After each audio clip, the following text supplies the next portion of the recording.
Financially Raw, real, authentic wisdom with Lourens Oberholzer from Retire Rich and Happy.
Okay, there we go. I think we have our sound back. Guys, thank you for joining me this morning. I don't think you heard my whole message. So it's good to be with you. Today's topic is going to be the inconvenient truth about saving yourself into retirement. So I look forward to sharing it with you. It's very close to my heart, and it is something that I believe that there's not enough education on. So it is important for us all to understand the problems we are facing. Secondly, with those of you who are watching on social media, if you want to chat to me, you are welcome to give me a WhatsApp or send me a WhatsApp. And I will answer your questions here in studio. You are welcome to send me a WhatsApp there. The number is there at the top, 082-801-6693. And yeah, I will be glad to answer your questions. If you have a question, you can ask. If you agree with me, you can ask me as well. And if you don't agree with me, even better, you can send me your thoughts, and I will be happy to debate it with you. Today's show is not going to be that long. I think probably about 40 minutes. But there's a lot of content, a lot of important information that I think we're going to share. So while we are watching or listening to music on Berg Studio, the video that I'm going to show you in the meantime is the benefits of having a financial coach. So let's start with that video. Okay, so let's talk about the financial coaching. So like I said, the financial coaching I developed because I saw the knowing doing gap. People, it made sense, the 5 steps. They wanted to understand the 5 steps and wanted to implement, but then they battled. The moment an obstacle came, the moment something happened that was not fitting in perfectly into that little model, they didn't know how to overcome that. And that's why we decided to create the personal financial coaching model. Now, why is it important to have a coach, and what's the benefits of having a coach? Now, if you look at it from a sports analogy, because I think all of us understand that if you look at sport, you need a coach.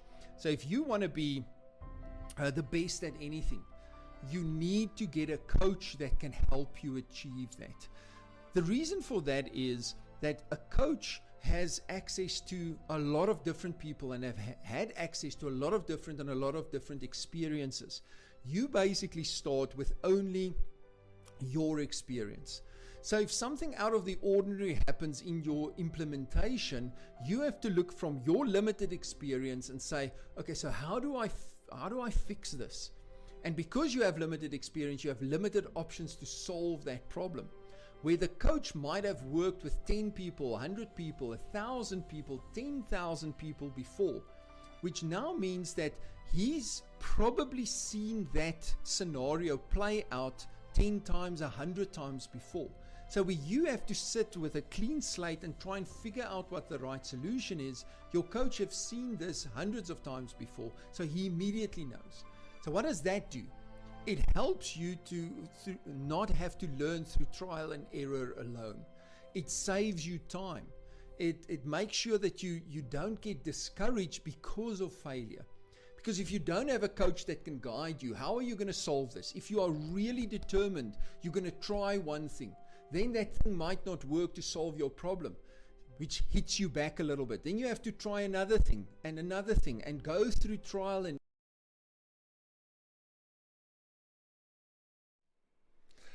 Welcome back, everyone, and that was Def Leppard, When Love and Hate Collides. That is our music. If you're listening on Berg Studio, unfortunately on our social media we cannot play the music because we get copyrighted, and then they block the sound. So you guys are watching a video on how the benefits of having a financial coach. So let's get into our topic for today. And the topic we're going to chat about today is the inconvenient truth about saving for retirement. Why is savings alone not the answer to retire? And we're going to talk about what we've been taught, what the traditional wisdom is, and then have a look at what we can do to solve this problem. So let's start and move through the presentation. The first thing is, most of us have been taught the 40-year plan.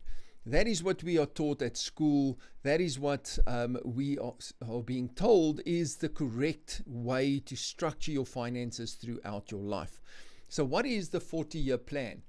It's basically to get an education, then find a stable job. So once you've gotten an education, you've gone through matric, you've ideally went to university or a technicon and got an education there, then you go and you find a stable job, because now you've got a qualification behind your name. So the idea is then to go and find a stable job, and preferably with a large company.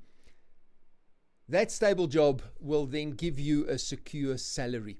And this is another issue that I have is, we have been told or taught that your salary, your basic salary with your company is what gives you financial security. And just seeing that, or then later to realize that that can be taken away in the blink of an eye. How many people have been retrenched over the last couple of years where that secure salary of theirs just disappeared from one month to the next? The only security you have financially in life is the security you create for yourself, not the security that your company creates for you. But we are taught to earn a secure salary.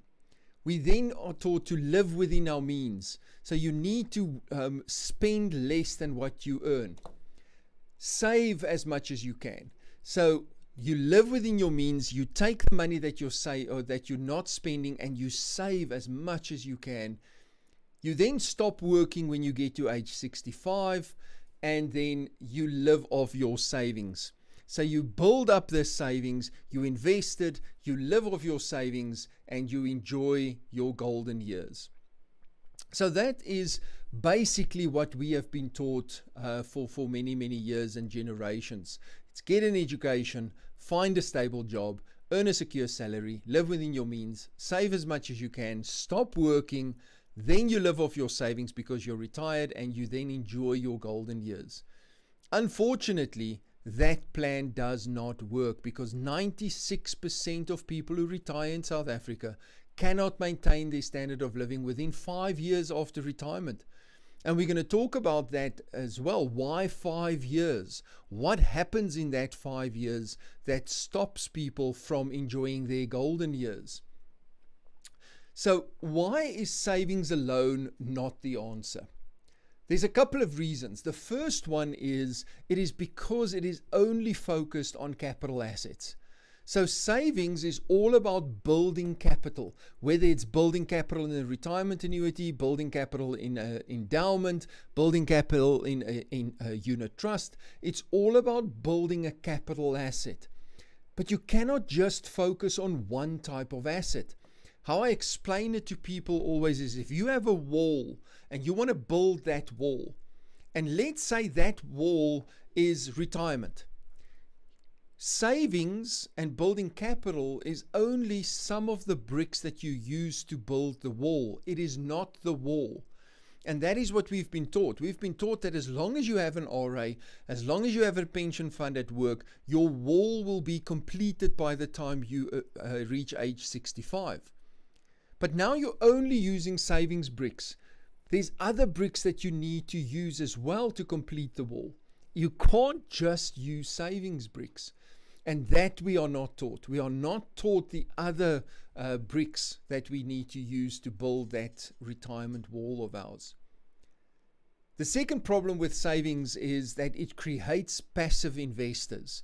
It creates generations of people that hand their financial security or their financial future over to other people.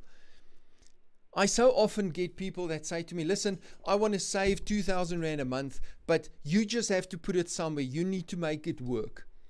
Unfortunately, guys, the broker, the financial advisor, although they do their best, they are not responsible for your financial future. You are responsible for your financial future. So you need to become an active investor. You need to understand what is happening with your money. You can't just give your money to an insurance company or an investment firm and expect them to get you the kind of returns. So they abscond, we abscond our responsibility to a third party, and then we get to retirement only to realize that what we thought we're going to have, the expectation we had, is not nearly what's actually the reality. And then what happens is that we then start blaming everybody. It's the insurance companies that stole from us. It's the broker that didn't do his job properly. It's my financial advisor that didn't give me proper advice. All of this gets blamed on other people instead of us actually taking responsibility for what we created. So you need to become actively involved in your investments. And the third one is that people overestimate the value of capital. We tend to have this idea that if we win the lottery and we win 5 million Rand in the lottery, we will have more than enough money. We can cancel or we can quit our job. We can stay at home, do nothing, go angling or fishing for the rest of your life and not have to work again, without understanding what capital is actually worth. And it's much less than we think and that you think it is. So we need to understand that we must stop overestimating the value of capital. Here's what typically happens, the calculation that happens in our heads.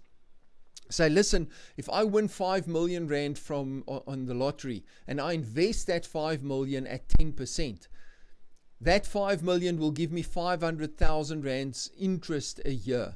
500,000 Rand interest divided by 12 gives me 42,000 rand, 41,000 rand per month, I would be fine with 40,000 rand per month.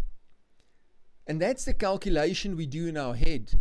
But in reality, that is not how it works, because next year, that 41,000 will still be 41,000, but it will actually be worth less.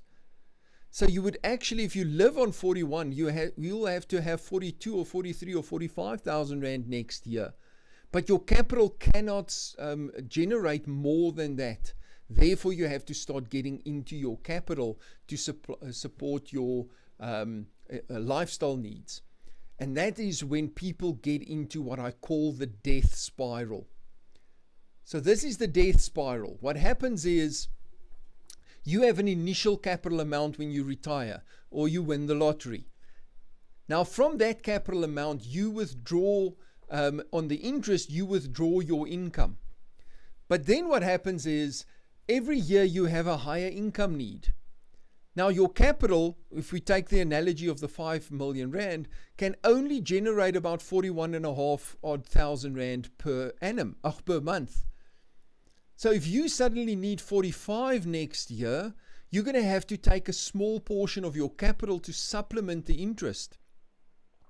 But because you take more of your capital, you will have less capital available that has to make provision for a higher income need again.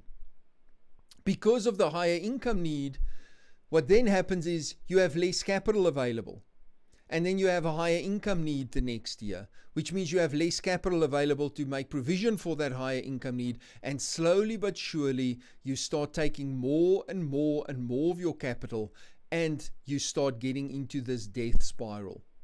And the scary thing about the death spiral is once people realize, and it's about 5 years after retirement, but once people realize that they are in the death spiral, more often than not, it is too late for them to get out of the death spiral.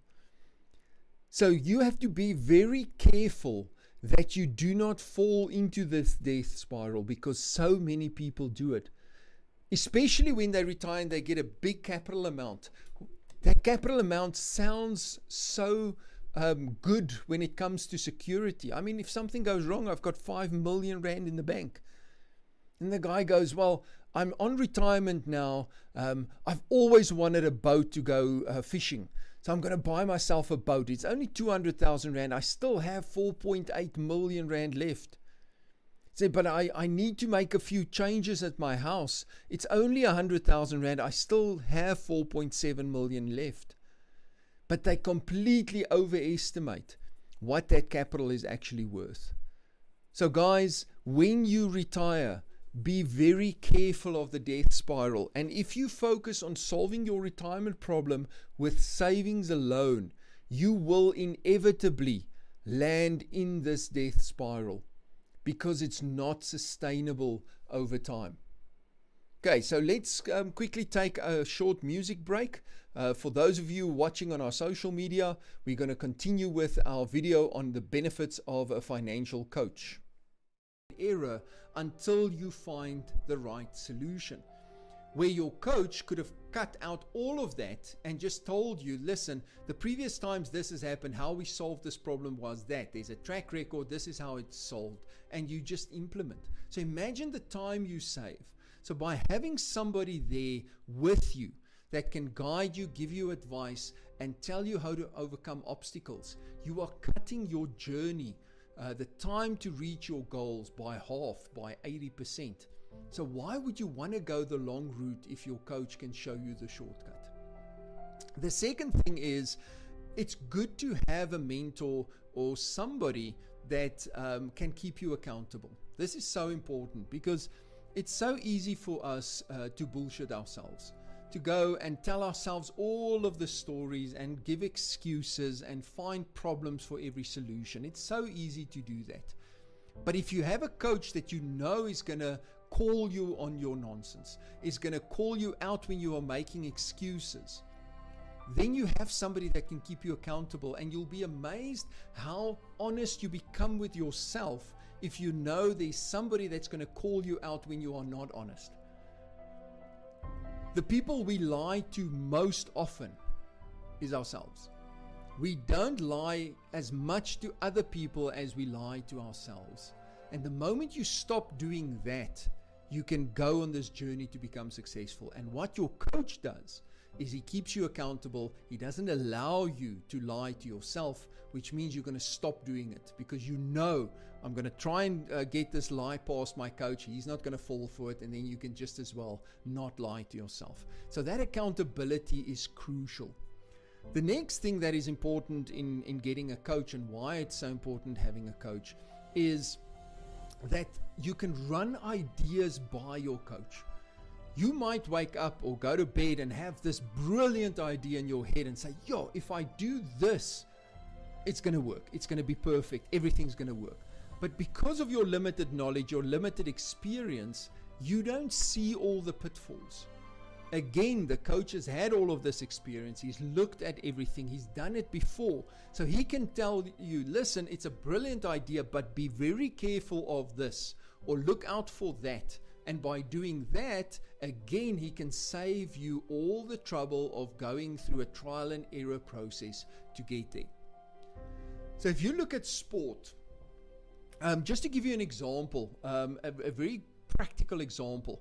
If you look at the Springboks rugby team in 2016, 2017 seasons, the Springbok rugby team was completely decimated.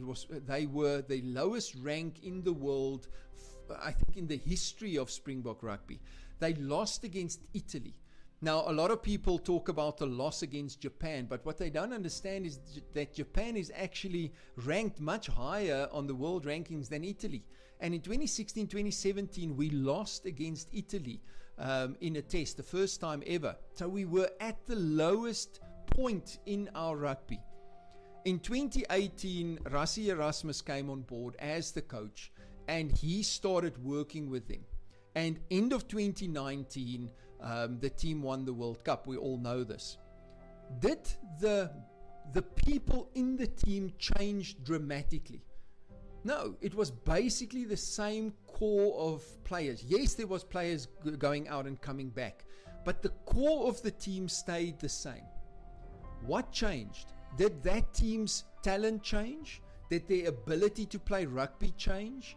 Did their strength change? Their endurance change?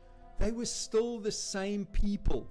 What changed was the coach, the person that was telling them where to go, pointing them in the right direction, showing them what to implement and what not to implement. And they went from losing to Italy to killing the England team in the World Cup final. And that's in 2 years. Remember, everywhere else in the world, they have 4-year cycles. They prepare from the one World Cup for the next. And welcome back, everyone. That was Photograph from Def Leppard. Okay, so let's continue with our topic for today. And we, before the break, we spoke about the death spiral and how important it is to understand the value of your capital. So it's crucial that you know if you will have enough capital for the income that you need. And the next slide, we're going to talk about a quick rule that you can use, or calculation that you can use to really determine if the capital you have is enough. And that is called the rule of 300. So if you want to determine how much income you can need, or how much capital you need to generate a specific amount of income, or what is the income available from the capital that you do have, you use the rule of 300. It is a very quick and easy calculation that you can do. So how does it work? Very simple. It works on the multiplication or division of 300. So if you multiply your income that you need by 300, or you divide the capital by 300, it will give you an estimate of how much income, how much capital you would need to generate a specific amount of income, or how much income you will be able to get from a specific amount of capital. So for example, if you want to generate 10,000 Rand per month, your capital would need to be 10,000 times 300, which is 3 million rand capital. So that is the capital amount that you would need to generate an income of 10,000 rand per month. So let's go back to our analogy of the 5 million. So if you look at that, 5 million divided by 300, remember we said that if you do the calculation like how typical people do the calculation, it will give them a monthly income of about 41,500 rand. But if you use the rule of 300 and you take the 5 million, it will give you only 16,500 rand. So that is almost 30,000 rand less than what we are told how it will work. So the rule of 300 is something that you need to understand so that you don't fall into the death spiral. The next one is, if you had 6 million capital, how much income would you be able to generate? So you just divide it by 300, and that 6 million will be able to give you 20,000 rand per month. If you start taking more than 20,000 rand a month from that capital, you will start moving into the death spiral in a couple of years. All right, so let's look at the next rule, and that is the rule of tens. So the first thing we need to understand or calculate is how much capital we need to generate an income, or how much income we can generate from the capital. But the second one is inflation, because inflation has an impact on the buying power of our money. 100 rand this year is not the same as 100 rand next year. You can buy less for that 100 rand in a year or 2 years' time than you can buy in today. So if you look at your pension fund statement and it says that you will have 6 million rand by the time you reach 65, that 6 million is not the same as 6 million today. So we really need to go find out, but how much do we actually need? And that is where the rule of tens come in. So the rule of tens determine the future value of money. So for every 10 years in the future, you will need double the income you have now to maintain the same standard of living, or to buy the same amount of stuff in 10 years' time. So what that means is, if you want to retire with an income of 20,000 rand per month in 30 years' time, so you are now 35, you want to retire at 65, and you want 20,000 rand per month in today's value, you will have to multiply it by 3 times. So 20 times 2 will give you 40,000 rand per month. That is in 10 years' time. You will need 40,000 to have the same buying power as 20,000 today. In 20 years, you will need 80,000 rand per month. So you won't need 40 plus 20, you'll need 40 times 2. So that's 80. In 30 years, you will need 160,000 rand per month. So guys, just take that in for a moment. If you want to retire with 20,000 rand in today's value in 30 years' time, you will need 160,000 rand per month. That is a scary thought. And a lot of people look at that and says, but that cannot be true. And what I always say to them, go back 30 years and see how much 1,000 rand was worth then, 30 years ago, against what 1,000 rand is worth today. And you will see that this is actually a very close calculation. Okay, now let's combine the two, because if you combine these two, you will be able to calculate how much you actually need. And secondly, you will be able to determine with your existing provision how far or close you are to achieving that goal. So let's look at an example. How much capital would you need in 30 years to retire with 20,000 rand per month today? So the first thing we're going to do is we're going to create the law of tens. So 20 will become 40 in 10 years, will become 80 in 20 years, will become 160 in 30 years. So you would need 160,000 rand per month. times that by 300 to see how much capital you need, and that is 48 million in capital. So if you are just saving yourself into retirement and you want to retire with 20,000 Rand a month today, by the time you reach 65, you would need to have 48 million Rand saved.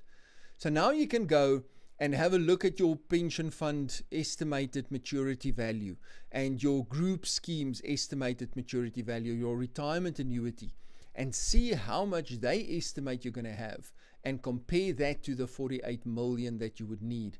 And once you do that, you're going to be convinced that savings is not going to get you there. Okay, so let's take another short music break, another Def Leppard song, and when we come back, we're going to have a look at how much you actually need to save if you just want to save yourself into retirement. So the guys watching on our social media channel, we're going to continue with the benefits of having a financial coach. World Cup. Rassie had half of that, and he took that team from being as low as they've ever been to being world champions. That comes down to a good coach. Now, a lot of people think, but my coach, I can only be coached by somebody who's already a multi-millionaire, because how is he going to teach me how to manage my money if he's not a multi-millionaire already? But guys, that is a very short-sighted view of it. I'll give you an example. If we look at tennis, arguably the best tennis player that has ever played the game is Roger Federer. Yes, I know Djokovic and all these guys, that it's arguably. But let's look at Roger Federer. He's arguably the best tennis player that has ever played the game. That means that there has never been anybody that can play tennis better than Roger Federer. Why does he have a coach? Because he can play better than that coach. If he and his coach plays a game, I promise you Roger Federer will probably beat that coach 6-0, 6-0, 6-0. Because he is the best that has ever played the game, but still he has a coach. Why is that? Why doesn't he go, you know what, I know it better than anybody else, I don't need a coach? And what's going to happen if he does that? He's probably not going to be number one for very long after that. The reason for that is that the coach can be objective, where you can only ever be subjective about your situation. Your coach can see things from the outside which you can't see from the inside. He can see things in the future which you can't see from your perspective. It's all a change of perspective that allows the coach to point you in the right direction. So I always say, if you want to walk through a forest in the fog, so there's this dark fog and all you can see is about 1 meter or 2 meters ahead of you. How do you get from where you are to the other side of the forest? Well, you walk 2 meters, because once you've walked 2 meters, you can see another 2 meters. And then you walk another 2 meters and you can see another 2 meters, and eventually you will reach the other side of the forest.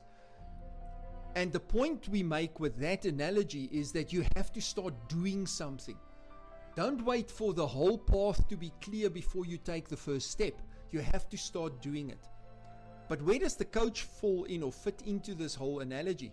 Well, the coach sits high up in the air on in an outlook point, or he's flying on top with a helicopter, and he can see the whole forest from the top, and he can guide you in your ear and say, okay, walk 2 meters, but walk a little bit to the left, because otherwise you're going to walk into a boulder and then you have to walk around the boulder.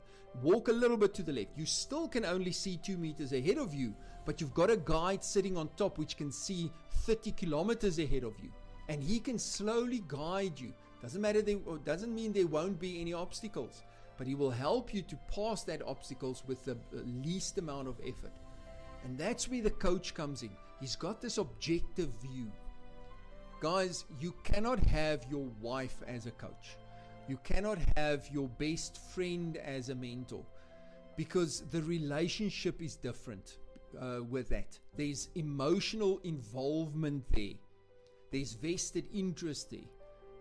It's important to have somebody that isn't emotionally invested in your situation, so that they can truly objectively look and guide you to where you want to go. Guys, we come from an education system that for generations have taught us how to be good employees and earn income. But then we start working, but they don't teach us at school or at university what to do with the income once we've earned it. How do we win at this game that we play our whole lives? So we get to 40, we're battered, we're bruised, our expenses are higher than our incomes, and then we look at ourselves and people look at us and say, but you've made some stupid decisions. Well, you don't know any better. You didn't have anybody guiding you and telling you, rather do this than that. That's where it's so important to have a coach work with you, because the coach can guide you. They'll educate you. They'll show you what can be done and can't be done, to the point where you will eventually be able to coach somebody else. So that is why it's so important to not go on this journey on your own. You need to have somebody that can guide you.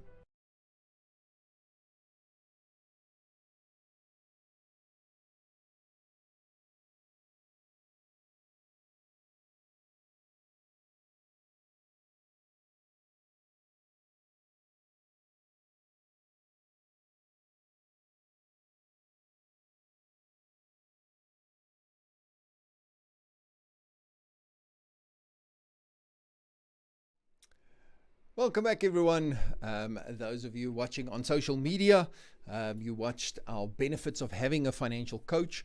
So if it's something that you feel you need help with, your daily building, managing your finances, you are welcome to contact us at info@retirehappy.co.za, or you can phone our office on 087-809-0603. Chat to one of our people at the office and have one of the coaches chat to you and show you how our coaching system can help you win at the game of money. Because I think that's what all of us wants to do. We want to see those golden years. We want to enjoy retirement. And I'm going to, by the end of today, I'm going to chat a little bit about how do we solve this retirement crisis. So the next thing we need to look at is why savings alone is not the answer. And what I want to show you here is, what would your monthly savings need to be to retire with an income of R1,000 per month when you reach age 65? So how much would you have to start saving now? If you haven't saved anything and you want to start saving to replace R1,000 per month income by the time you reach age 65. So there's this column or this sheet that I created to show you. So those of you listening on the radio who can't see it, I'll walk you through it. So if you are 25 years old today and you want to retire with R1,000 per month by the time you reach age 65, you would need approximately 3.2 million rand in capital to generate the equivalent value of R1,000 per month by the time you are 65. To start saving that, so you have to save this on a monthly basis. It has to increase by 10% every year. Your premium has to increase by 10% every year, and you have to get at least inflation plus 3% return. You would have to save R158 per month for each R1,000 that you want to replace. So that doesn't sound too bad, R158, but that's only to replace R1,000 per month. Let's say you want to replace 10,000 Rand. Now you have to put away 1,580. If you want to replace 20,000, you have to put away 3,160. So suddenly it becomes a little bit more. But if you wait until 30 and you start saving now, then you would need 2.3 million capital by the time you reach age 65. And you have to start saving 209 Rand per month. So instead of 158 Rand, you need to save an extra 51 Rand to make up for the 5 years that you haven't saved. If you are 35, you would need 1.74 million to get to 1,000 Rand.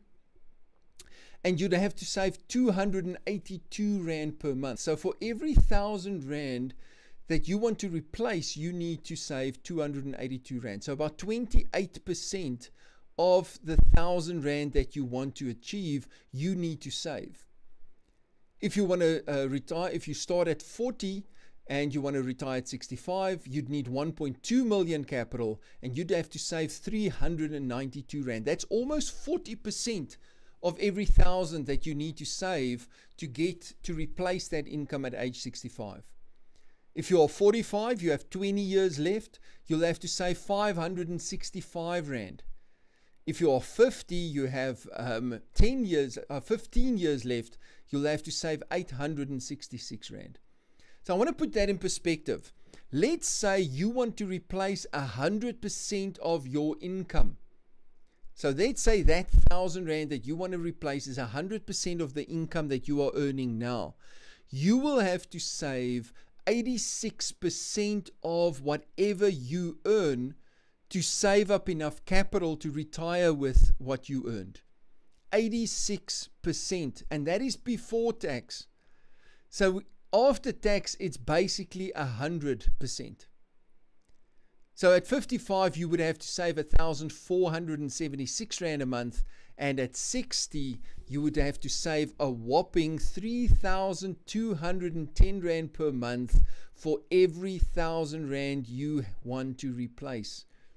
So let's look at that. If you want to replace 10,000 Rand, you will have to save 32,000 Rand a month if you are 60 and you want to do it within 5 years.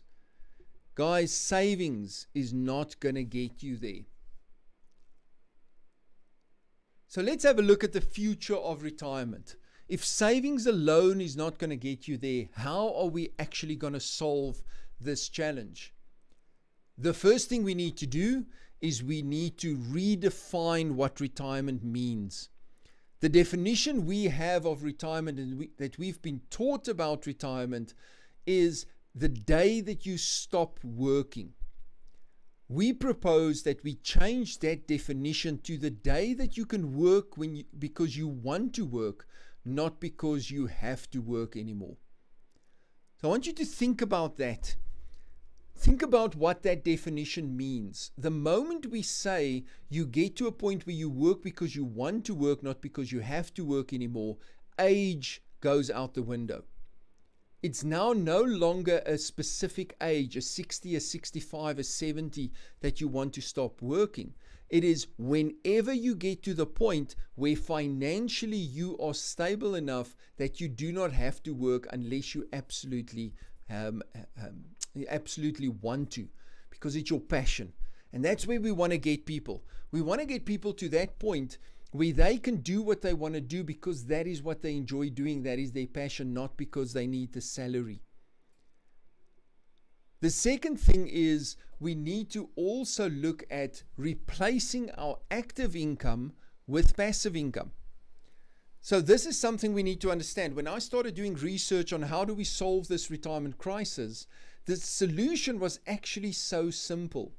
The solution to retirement is building passive income. The problem is we've been taught, as I said, that the passive income that you earn is only through one type of asset, and that is capital assets. So what happens is you work and you get paid. So whatever you do, you get paid for. And these two things are interlinked with one another. You work, you get paid. You don't work, you don't get paid. And then they teach us that you save this money, this active money of yours, active income. And then when you get to retirement, one day it goes poop, the two disconnects from one another. And suddenly at retirement, you don't have to work anymore, but you still get paid. But the problem is it doesn't work that way. It shouldn't be a once-off event. You should keep track of how far you are towards removing what you do and what you earn from one another, disconnecting these two from one another. And once you are disconnected, you are free. And that should be the focus, not on how much capital you have saved, but you need to focus on how much income you have replaced. And the moment we change that definition, it becomes so much more practical to look at how much income have you replaced up to this point against how much you actually need. The next thing about redefining retirement is we need to start using 3 types of assets instead of just one type of asset. Remember, we were taught that capital assets are the holy grail to retire, as long as you just save enough. What we are proposing is that you should use 3 types of assets, not just one type of asset. The first type of asset that you use is business assets. Business assets is any asset that generates an income as a result of somebody doing something to add value. So you, in your personal capacity, is a business asset as well.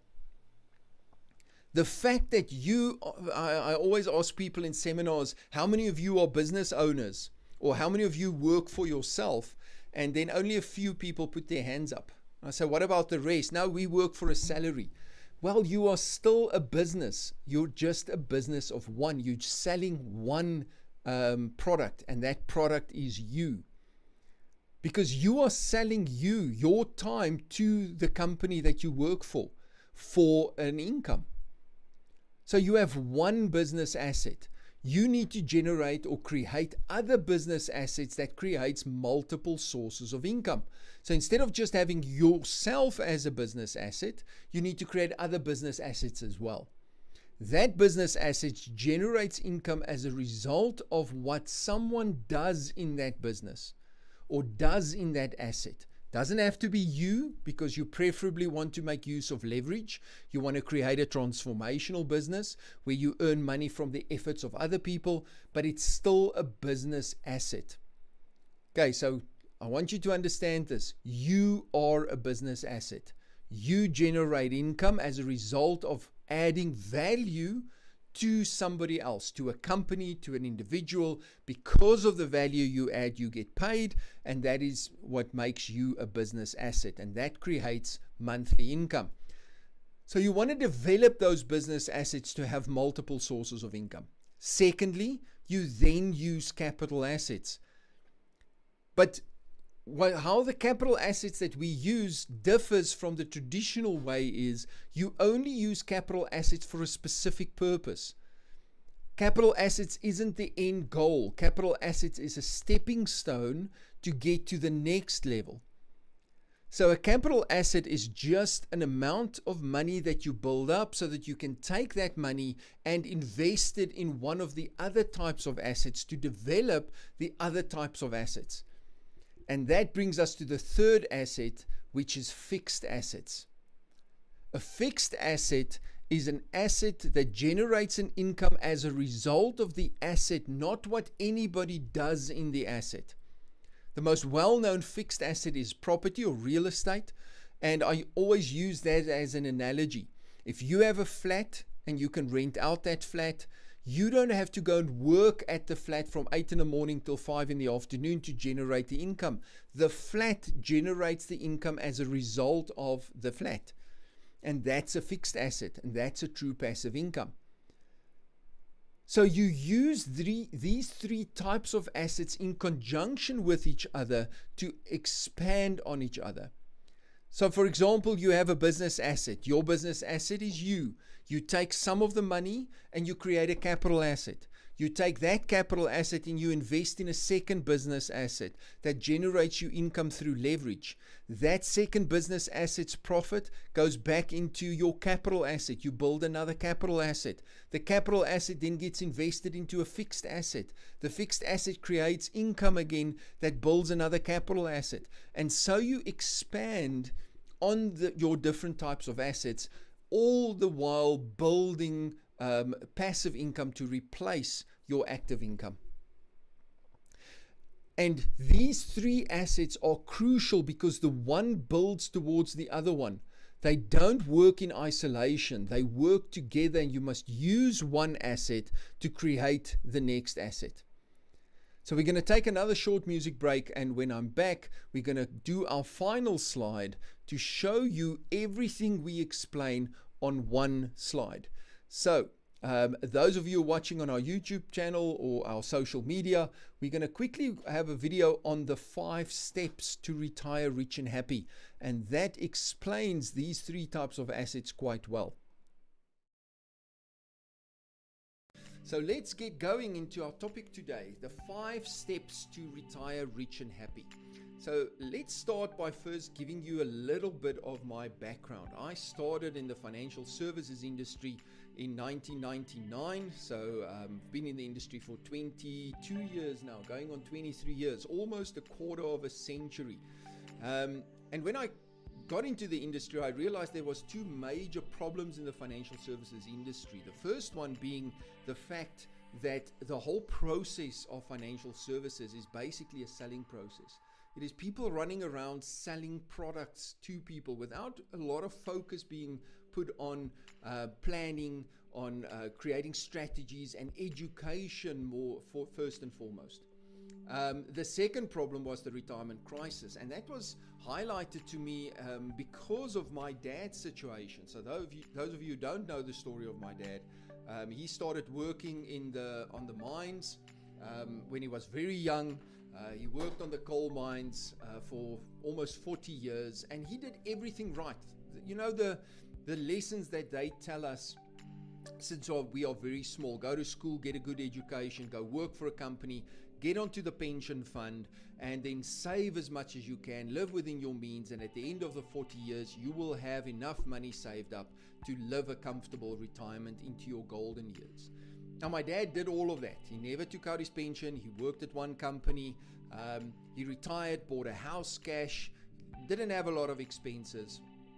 And even after doing everything right, by 1999, he was retired for about 5 to 6 years. And the income just didn't keep track with inflation, and he started running into cash flow problems. So I looked at that and I thought to myself, you know what, if somebody who did everything they told us is the recipe to retire comfortably, still couldn't retire comfortably, there must be something wrong with the system. And that motivated me to start doing some research on how can we fix the system, because surely the best we could hope for after working for 40 years is not to retire with 50 to 70% of our incomes. There must be a better way, and that's when I started developing the 5-step program. So the 5 steps is as follows. So I'm going to quickly share with you the 5 steps, and then we're going to go from there and dive into each one a little bit deeper. So the first step is called invest in yourself. This is all about education and development. So developing you as a person, developing your mindset, and developing your financial intelligence. The second step is minimize your risk. And the importance of minimizing your risk is that you need to make sure that doesn't matter what happens to you, your life and your dependents' lives can continue in the same manner that you were used to. We aren't in control of everything that happens to us. We are in control in how we react to what happens to us, but we are not in control of what happens to us. So we don't know. You get in your car, you go to work, and a taxi skips the robot, he hits you and you're paralyzed. These things happen. We might think it only happens to other people, but the reality is it does happen. And if these things happen, you have to have your foundation solid, your financial security in place to make sure that your life can continue and your plans can continue so that you can retire comfortably. The third step, once we've minimized your risk, we then go to become an entrepreneur. So this is extremely important because you cannot think you will generate enough income from your primary source of income, that is your job or your salary, to save enough to get you to retirement. You need to create MSI, multiple sources of income, and we'll talk about that now. The key here is that profit you make from that entrepreneurial venture of yours needs to go and build a capital asset so that can become freedom income that will guide you towards your financial freedom. So that capital asset, once you've built it, you then go to step 4 of the process, which is investing. And that was Bringing on the Heartache with Def Leppard. Those of you watching on our social media, we watched the video on the 5 steps to retire rich and happy. If you want to watch the rest of that video, you are welcome to go to our YouTube channel. You can just search for I Retire or search for Financially Raw, and there is quite a lot of content on there, over 200 videos on different topics. You will definitely find something that you can benefit. Also, you're welcome to subscribe, and as we do new live videos, you will be notified of that. All right, so let's finish our discussion on the inconvenient truth about saving yourself into retirement. So how do we solve the retirement puzzle? Now, if you want to take everything we do as a company and you put it on one graph, this would be the graph. All of us earn active income. You do something, you get paid. You don't do something, you don't get paid. It's interlinked with one another. Our goal is to help clients build assets that generate passive income, with the goal of building this income and replacing your active income with passive income over time to reach your breakout point. Your breakout point is the moment that your passive income from your assets are equal or more than your active income from your job or your primary source of income. The moment you go above that line, you are free, because now you don't need this active income anymore. You have the choice. That doesn't mean you stop working. It means that you have the choice to continue working or not. If you then decide you want to become an artist and paint for a year, you can do that. You can live out your passion without having to worry about the income every month. And that is where we want to get people. We want to focus on building passive income streams through assets, through using the 3 types of assets: business assets, capital assets, and fixed assets, to reach breakout point. Now, here's the key.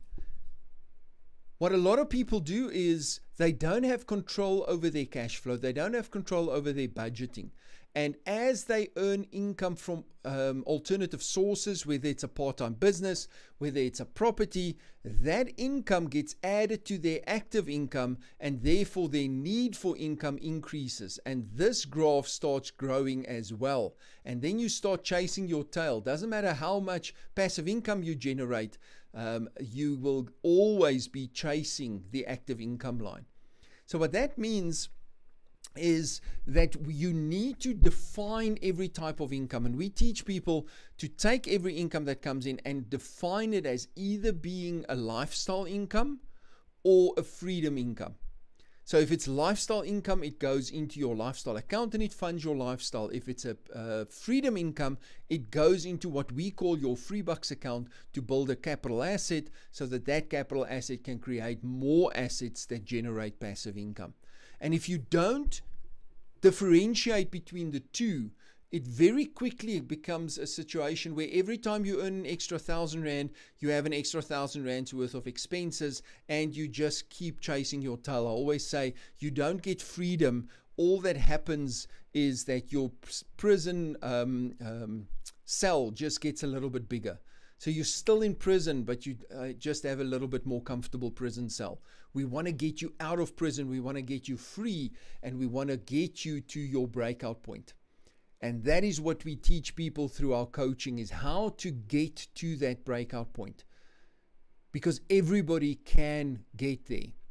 People always say, yeah, but I only earn a small income. I don't have this big income. I don't earn 200,000 Rand or 50,000 or 60,000 Rand a month. So how am I going to get to breakout point? Well, your breakout point will be lower than a person earning 200,000. So you'll be able to build to that point easier. So it's not about how much you earn. I always say people think their financial difficulties is related to their income, but it's not an income problem. It's a financial management and expense problem. So we have to take control, have a strategy, and work towards that breakout point. If you want to get more information on that, you are welcome to contact us on our office number 087-809-0603. You can WhatsApp me on 082-801-6693, or you can email us at info@retirehappy.co.za, and we will show you how we can guide you to reach that breakout point and create financial abundance, not just for you, but the generations to come. Guys, thanks so much for sharing this morning with me. We took an hour. I thought we were only going to take 40 minutes, but I'm going to play out, those of you watching on our social media, we're going to play out with the final minute or two of the 5 steps just to complete that. And those of you listening to on Berg Studio, we're going to play out with my favorite Def Leppard song of all time called Hysteria. Income generating assets. So you take your capital, you put it into an income generating asset, which creates another income stream. And then we create a generational wealth spiral. And as I say, when I go into each of these steps in a little bit more detail, we will talk about this generational wealth spiral. And then step number 5 is all about retiring happy. And that is called Pay It Forward. It is about sharing what you know, making a difference to other people's lives, or making a contribution to somebody else's success. So that is the 5 steps. Invest in yourself, minimize your risk, become an entrepreneur, invest in income generating assets, and pay it forward. And that is the 5 steps, that is the cornerstone of everything we do. This is what we teach people, and this is where our coaching fits in to help people do everything. Financially Raw, Real, Authentic Wisdom with Lourens Oberholzer from Retire Rich and Happy.